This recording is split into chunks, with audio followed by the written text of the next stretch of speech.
Another important area in which open innovation can be extensively supported is through the use of innovation platforms. Now, we're all familiar with the idea of innovation platforms. Just take out your smartphone. Take a look at the screen. What you're holding in your hand is, of course, a powerful communication device, but its real value is as a platform.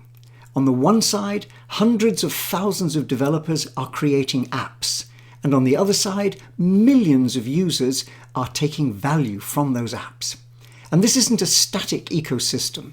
Those apps are constantly being upgraded, new ones are added in response to new user needs. And the platform, the smartphone, basically provides the environment and draws together that ecosystem. It's the same if we look at Google, or if we look at Amazon, or at an organization like Yandex, which may not be so familiar to many of us, but is very similar to a combination of Amazon and Google put together in something which serves the Russian-speaking world very effectively. These are all innovation platforms, much more than just marketplaces supplying books or other services or search engine capabilities. What innovation platforms do is provide the space in which that ecosystem can operate. And there are many different ways in the digital world where this can enable open innovation.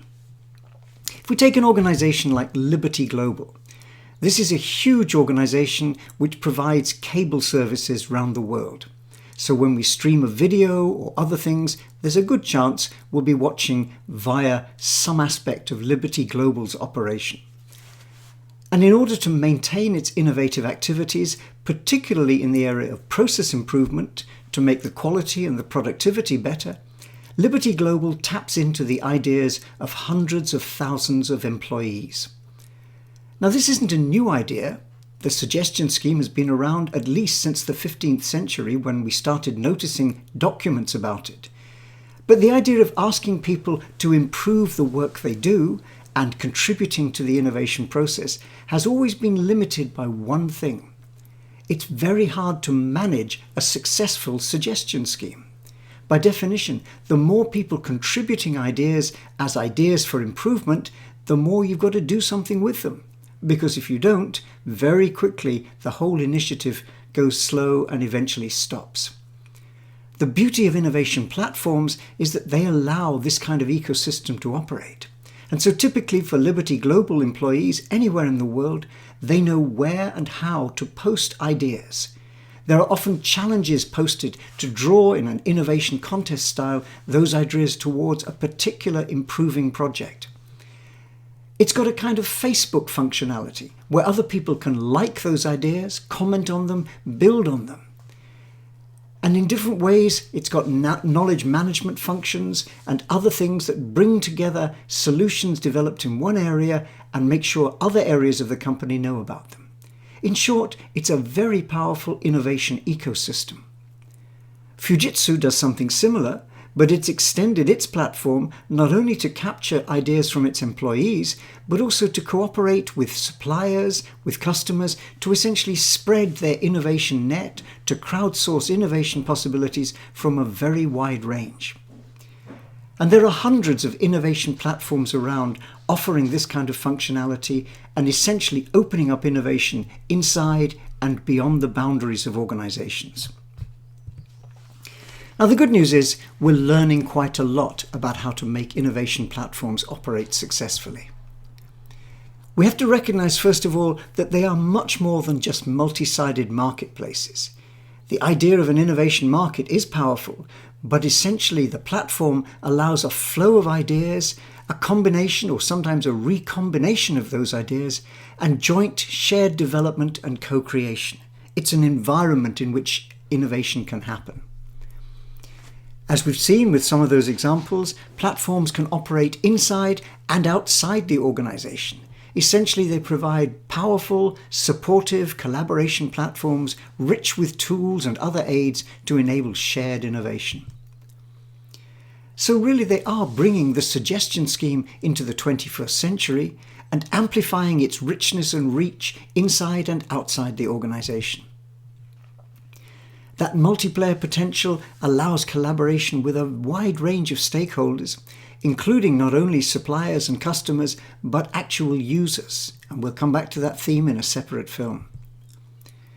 And in fact, what's going on very much across these innovation platforms is a mixture of collaboration and also competition. It's something of an irony that companies like Apple, who provide an innovation platform with their smartphones, are also heavily dependent on some of their big competitors, people like Samsung, for the components that enable those phones and that ecosystem to operate. Or Netflix, one of the key platforms for entertainment, expanding enormously in the field of streaming, but Netflix has as a competitor Amazon Prime, and Amazon's offerings are also trying to provide that platform. But at the same time, these two organizations are collaborating. Netflix depends on Amazon servers to provide the underpinning technological infrastructure to enable its platform to operate. And so we're seeing an increasing linkage between innovation platform providers.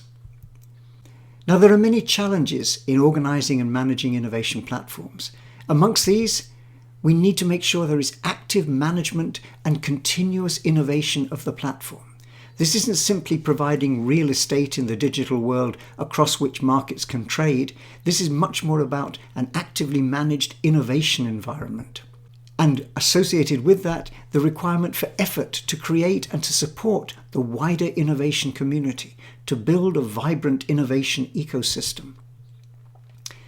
And that really is a scale of organizational behavior that we haven't really encountered before. We spent much of the 20th century learning how to innovate within organizations and gradually to think about collaboration between key customers and key suppliers. In the 21st century, we're much more interested in the network level, but here we're really moving a step further to thinking about constructing ecosystems. And that really requires a way of thinking, system-level thinking, where there are emergent properties. The whole becomes greater than the sum of the parts, and where the kind of unexpected collaboration as well as competition that we've just seen might emerge.